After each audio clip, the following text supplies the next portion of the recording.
Paul says, to give a reason, for Adam was formed first, then Eve. And Adam was not the one deceived, it was the woman who was deceived and became a sinner. What is the nature of the argument here? Some wag has pointed out that Adam may have been created first, but pigs were created before either of them. So how can mere precedents establish anything like authority? But in fact, where you find other places in Paul where precedence is mentioned, it is within a certain kind of argument. For instance, in 1 Corinthians chapter 11, the precedence is important because what it means is that she was created for him. That is the argument of Genesis 2. He was not created in the first instance to be a helper for her. She was created for him. In other words, it's not mere temporal priority that is at issue. In Paul's allusion to the temporal priority, what he's after is how the creation account actually reads. As for who was deceived, again, the wags have had a field day. Adam was deceived by Eve. It took the devil himself to deceive Eve, so who's the stronger? But in fact, when you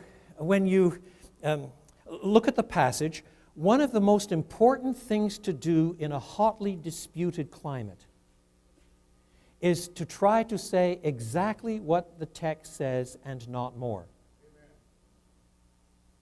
Now, what the text says is, she was deceived and not he. In Genesis 3, that's the way the account reads.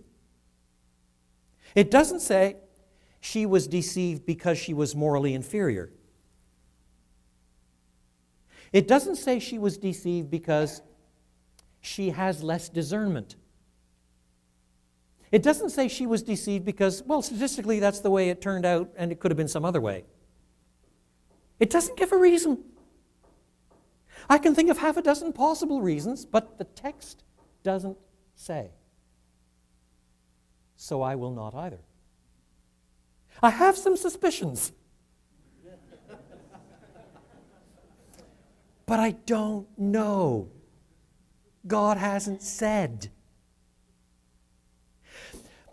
But he has said something about creation order and about the order in the fall, and it is difficult to think of two more reasons less conducive to a temporal cultural analysis.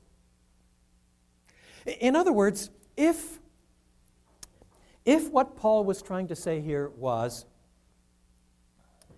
in this particular instance, women are less well-trained, less educated than men, and you have an awful lot of silly women teaching silly things, so I want them to be quiet, then surely he could have given local reasons along those lines rather than saying, this is the creation order, or this is the order of the fall, than which it is difficult to think of more transcultural structures.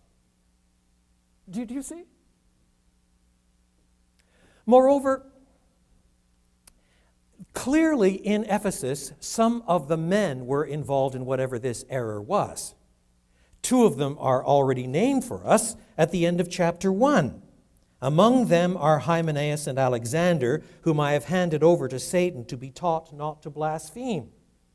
If what Paul is really after is a desire to shush the false teachers, why doesn't he simply say, I do not permit those who teach that doctrine to speak? In which case, it would be both men and women. But since transparently there are men teaching this false doctrine, however we analyze it, why is he silencing then only women if it's primarily because the women are teaching false doctrine? Are all the women teaching false doctrine and only the women teaching false doctrine? Transparently, Paul has some very positive things to say about some women, including Lois and Eunice and so on. And later on in chapters 4 and 5, he talks about some women who have peculiar ministries of teaching other women. They're godly souls. He does not think that all women should be silent, nor can he possibly get away with saying that only women were heretics, because he's already named some of the men just a few verses earlier. In other words, to take this sort of reasoning as the reason why Paul imposes these limitations is, in fact, impossibly sexist. Because it means that although there are men and women that are false teachers, Paul just picks on the women. So in other words, the very argument which ostensibly relegates this passage to a mere cultural restriction of a temporary nature turns out to be an impossibly sexist reading that you cannot find anywhere in Paul's writings.